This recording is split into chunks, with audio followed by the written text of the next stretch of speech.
the death of a pope, Rome transforms into something more than just a historical city.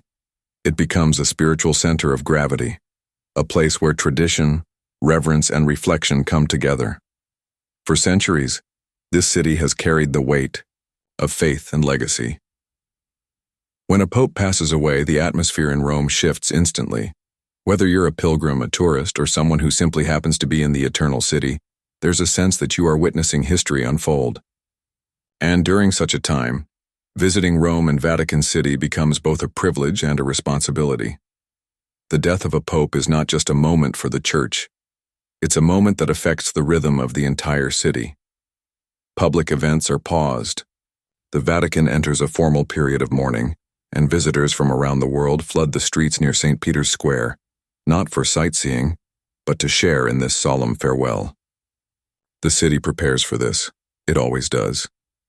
But no matter how many times it has happened throughout history, the emotional weight never becomes lighter. Rome has always been a destination for millions, those interested in ancient ruins, those drawn to world-class art, and those seeking spiritual connection. But after the passing of a pope, all those paths lead in one direction, toward the Vatican. Streets near St. Peter's Basilica fill with people, many of them holding candles, rosaries, or handwritten notes. Visitors and locals alike gather to pay their respects, forming long lines that stretch across the square and beyond. During this time, the late pope's body is typically placed inside St. Peter's Basilica, allowing the public to walk past and offer their final farewells.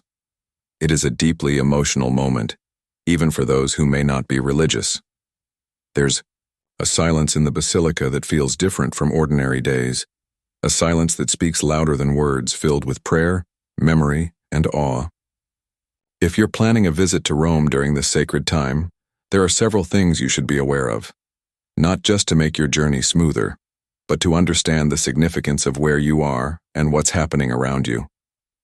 The first thing to consider is the crowds. When a pope dies, people from every continent travel to Rome. Some arrive with church groups, others on their own, and many come with the hope of being present for the funeral or to witness the final procession. The influx of visitors is massive. Hotels, guest houses, and rental apartments book quickly. It's not unusual for accommodations to be completely full within days of the announcement. If your trip is not yet planned, be sure to confirm all bookings in advance and prepare for higher prices and limited availability. Transport within the city also becomes more complicated. Roads leading to the Vatican may be closed for security, or redirected to manage crowd flow. Public transport such as buses and subways remain in service, but they become much busier than usual, especially early in the morning or late at night when many visitors try to beat the daytime crowds. Walking is often the most reliable way to move around the Vatican during these days. Be prepared for long queues, crowded streets, and occasional delays. Security around the Vatican and nearby areas is tightened significantly.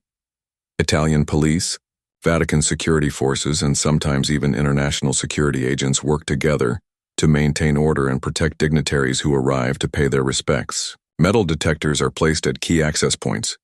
Bag checks are frequent.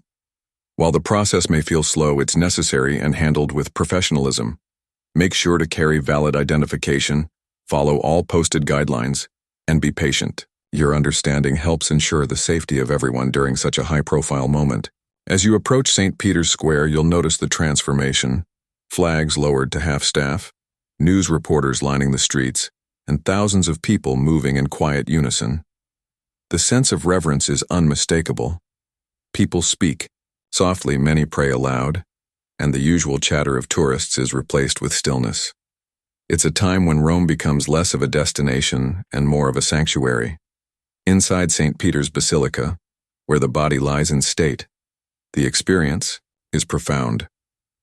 Even with the large crowds, there's a feeling of order. People pass by slowly, some with tears, some deep in thought. You may see cardinals, nuns, or even heads of state walking alongside ordinary visitors. The line continues hour after hour, day after day, and still more come. For many, this moment is not just about saying goodbye. It's about bearing witness to something timeless. The funeral mass held in St. Peter's Square is one of the most anticipated moments. The square fills completely,